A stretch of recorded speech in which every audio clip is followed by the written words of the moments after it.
여러분 안녕하세요. 조민진입니다. 이번 영상에서는 마음의 여유를 찾고 싶을 때 도움이 되는 유용한 방법들에 대한 얘기를 한번 나눠볼까 합니다. 제가 어릴 때보다 나이를 먹을수록 깨닫게 되는 것 중에 하나가요. 진짜 멋있는 사람들, 멋있어 보이는 사람들의 공통점이 있다면 마음의 여유가 있다는 것 같습니다. 우리가 살면서 나도 모르게 별거 아닌 일도 막 조급하게 여길 때가 있잖아요. 근데 그런 조급함이 생길 때 자신을 잘 컨트롤할 줄 아는 사람들이 저는 참 멋있어 보이더라고요. 저는 그러려고 노력합니다. 막 느긋한 스타일은 아니라서 노력해야 되는 사람인 거죠. 아무튼 그런 사람이 되고 싶기 때문에 일상 속에서 나름대로 제가 애용하고 있는 방법들을 얘기해 보겠습니다. 5가지 꼽아 볼 건데요. 자, 첫 번째는 혼자 가기 좋아하는 장소가 있으면 도움이 됩니다. 여러분, 우리가 마음의 여유가 없다고 느낄 때가 어떤 때인가 생각해 보면 한 가지 생각에 되게 사로잡혀 있을 때 그렇습니다. 그럴 때는 물리적인 바쁨하고는 상관없이 그냥 가만히 있어도 여유롭지가 않아요. 그렇죠? 몸은 편안해도 머릿속이 바쁜 거죠. 이럴 때는 쉽게 말해서 우리가 바람 쐬러 갔다 와야 됩니다. 일시적으로라도 물리적으로 환경을 바꿔주면 생각을 좀 끊어주게 되고 리프레시가 되죠. 그래서 우리가 또 여행을 떠나나 봐요. 그렇죠? 여행을 가면은 사실 육체적으로는 더 힘들 수도 있겠지만 정신적인 리프레시가 되죠. 여러분, 우리 육체가 휴식을 원하는 것처럼 우리 뇌는 변화를 원한대요. 그래서 생각의 이동이 필요하다고 해요. 한 가지에 너무 오랫동안 몰입해 있으면 정신적으로 피로해집니다. 정신이 피로하면 여유를 느낄 수가 없겠죠. 그래서 저 같은 경우는 막 왁자지껄 여럿이 어울리는 것보다는 혼자서 시간을 보내면 확실히 효과가 배가 되는 것 같더라고요. 그래서 제가 애용하는 방법은 혼자서 미술관에 가는 겁니다.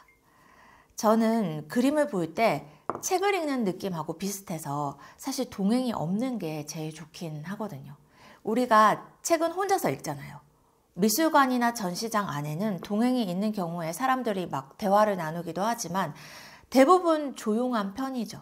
그래서 그 적절한 침묵, 고요함을 즐기면서 그림을 혼자 볼 수 있는 시간, 그 시간이 저는 너무 좋고 일상 속에서 막 여유를 선물 받은 그런 느낌이 듭니다. 여러분의 감정이입을 돕기 위해서 옆에 그림 하나 띄워보겠습니다. 혼자서 벽에 걸린 그림을 쳐다보고 있죠. 그림 제목이 미술관 방문입니다. 제가 좋아하는 19세기 인상주의 화가 에드가 드가가 그렸습니다. 한 사람만 이렇게 클로즈업해서 그리기는 했지만 분위기상 전시장이 한적하죠. 저는 이런 분위기를 너무 좋아합니다. 특히 이른 오전에 점심 전에 미술관을 가면요 너무 좋은데요. 그때는 전시실이 상대적으로 훨씬 더 한가롭고 고요하거든요. 최근에도 제가 예술의 전당에 뭉크전, 뷔페전 보러 갔었는데 이 그림처럼 그림 앞에 혼자 서서 이렇게 넋놓고 쳐다보고 있으면 마음의 여유가 없다가도 생기는 것 같습니다. 여러분, 물론 당연히 미술관만 답인 거는 아니고요. 좋아하는 카페나 서점, 공원, 도서관, 꽃시장 등등 나만의 그 힐링 장소가 있으면 참 좋죠. 혼자서 쉽게 가서 마음을 환기할 수 있는 그런 장소, 여유와 힘을 동시에 주는 그런 장소 만들기 적극 추천합니다. 자, 2번째는 24시간 유보 규칙을 적용해 보는 건데요. 이거는 의도적으로 내가 뭔가에 반응하는 속도를 그야말로 늦춰보는 겁니다. 의도적으로. 사실 이것도요, 원래 제가 되게 잘 못하는 거예요. 저는 비교적 즉각적으로 확실한 피드백을 선호하는 성향이거든요. 더구나 10수년 기자를 하면서 이런 성향이 좀 더 저는 강화된 측면이 있는 것 같아요. 기자는 정말 하루살이 심정으로 기사를 처리해야 되기 때문에 기본적으로 전화, 메일, 메신저 등등에 대한 피드백이 굉장히 즉각적이고 빨라야 되거든요.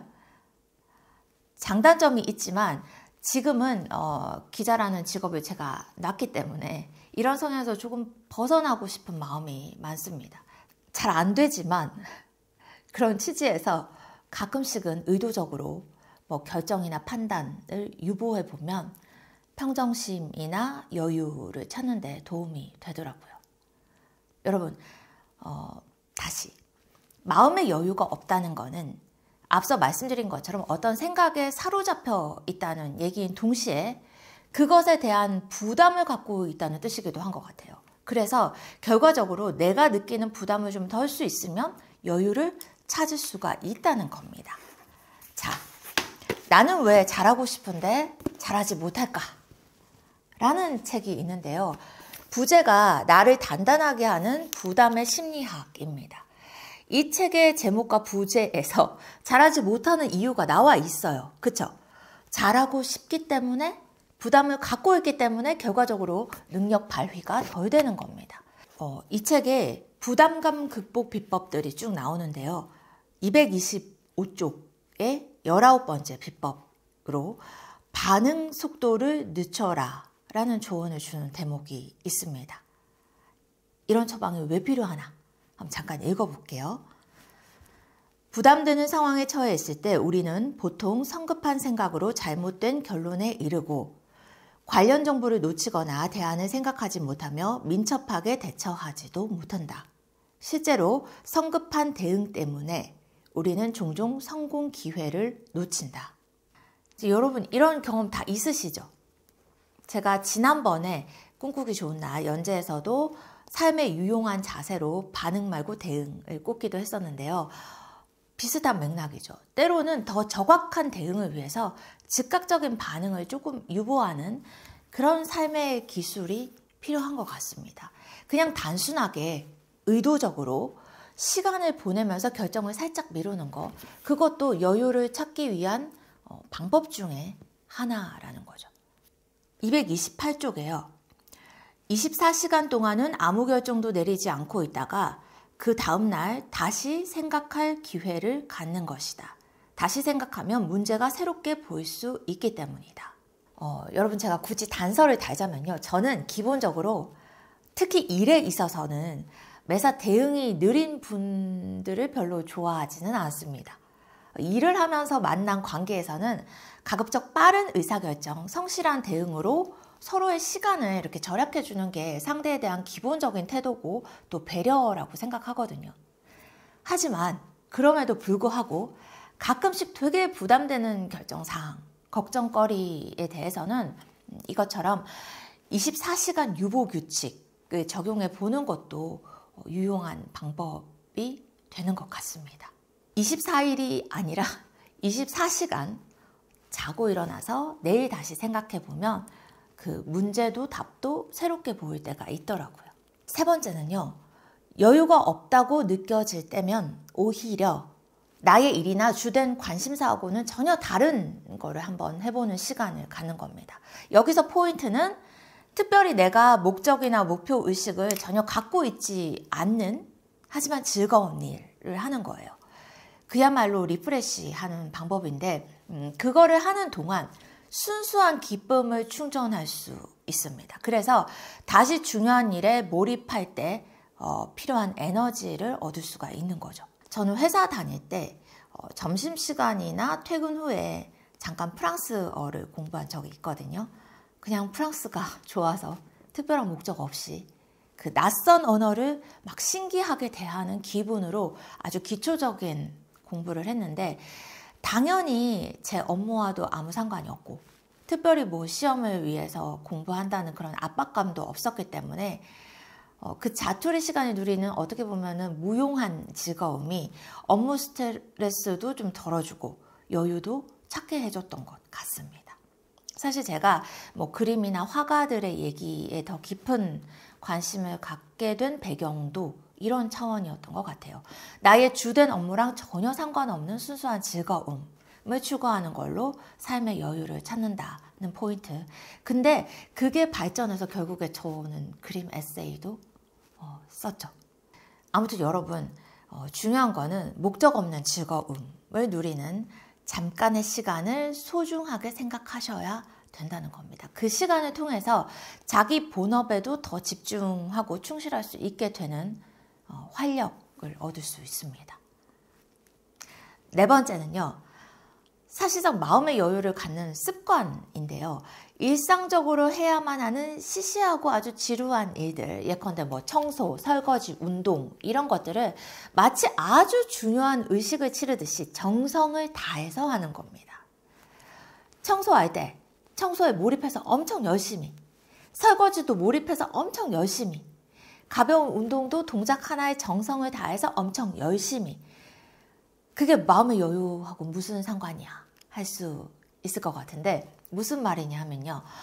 마음의 여유가 없을 때는 내가 고민하거나 꽂혀있는 특정한 일, 그것 때문에 그 일 빼고 나머지 다른 일은 다 의미 없이 느껴지는 경우가 많습니다. 그쵸? 그러니까 내가 빠져있는 그것 빼고는 다 귀찮고 하찮게 치부해버리게 되는 거죠. 근데 이게 반복되면 오히려 더 쫓기는 기분으로 살게 되더라고요. 그래서 내가 매여있는 어떤 일에 대한 생각 스위치를 껐다 켰다 할 수 있는 습관을 갖는 게 필요하더라고요. 유용한 방법이 일상의 허드렛 일, 뭐 사소한 루틴을 행해야 할 때마다 되게 정성을 다하는 겁니다. 그러면은 그렇게 정성을 다하는 시간 동안에 오히려 호흡을 고르고 평정심을 찾게 되는 효과가 있습니다.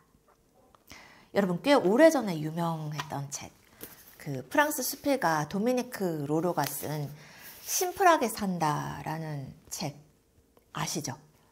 아는 분 많으실 텐데 이 책을 제가 엊그제 우연하게 꺼내서 다시 읽었는데요. 공감되는 내용이 너무 많고 그걸 넘어서서 제가 지금 일상에서 실천하려고 노력하고 있는 얘기들이 굉장히 많이 담겨 있더라고요. 그래서 제가 다시 읽으면서 굉장히 리프레시가 됐습니다. 제가 지금 드린 해법이 이 책에 꽤 나옵니다. 그 실증나는 일상의 평범한 일들을 오히려 의식을 치르듯이 정성껏 하는 걸로 우리가 위안을 받고 또 여유를 느낄 수 있다는 취지가 담겨 있거든요. 실제로 저는 머리가 좀 복잡하거나 할 때 청소, 설거지, 빨래 이런 거 엄청 열심히 하거든요. 그러면은 생각도 정리되고 오히려 에너지도 충전되고 도움이 됩니다. 자, 여러분 마지막으로는요. 음악을 가까이 하는 거, 즐겨 듣는 거 참 좋은 것 같습니다. 특히 저는 재즈를 들으면 확실히 그 자유롭고 여유로운 기분이 들어요. 릴렉스 된다고 하죠. 긴장도 풀어지고 좀 마음이 편안해진다고 할까요? 아까 소개해드린 이 책에서도 그 부담감 극복 비법 중에 하나로 좋아하는 노래를 듣거나 불러라 라는 조언을 주고 있습니다. 실제로 그 자기 실력을 100% 발휘하는 운동선수들을 보면은 시합 전에 좋아하는 음악을 들으면서 불안감을 다스리는 방법을 많이 쓴다고 해요. 자, 여러분 드문드문 올라오는 영상이 좀 아쉬우니까 그림 한 점 보여드리면서 끝내겠습니다. 혹시 그림 좋아하시면은 인터넷으로 위키아트 들어가셔서 디지털 이미지로 감상하시는 것도 참 좋아요. 지금 제가 보여드리는 그림은 덴마크 화가 페데르 세베린 크레이어가 그린 그림이고요. 제목은 스카겐 해변의 여름 저녁입니다. 스카겐은요, 덴마크의 바닷가 마을이고요. 여름 휴양지라고 하는데요. 19세기 후반에 북유럽 화가들이 여기 모여서 그림을 많이 그렸습니다. 바다 위에 그 어린 달빛 보이시죠? 너무 예쁘죠? 그 크리미한 푸른빛, 색감도 참 좋고 제목도 여름 저녁. 지금 이 시기에 딱 어울리는 그림 같습니다. 제가 유튜브 아이템을 고민하면서 막 그림 서핑을 하다가 한참 동안 넋을 놓고 봤거든요. 여러분 그림 한 장으로도 이렇게 여행을 하는 듯한 여유를 누릴 수가 있습니다. 구독과 좋아요, 따뜻한 댓글로 함께 해주시길 바라고요. 우리 모두 이번 여름에는 무엇보다 마음의 여유를 많이 누릴 수 있으면 좋겠습니다. 또 뵐게요.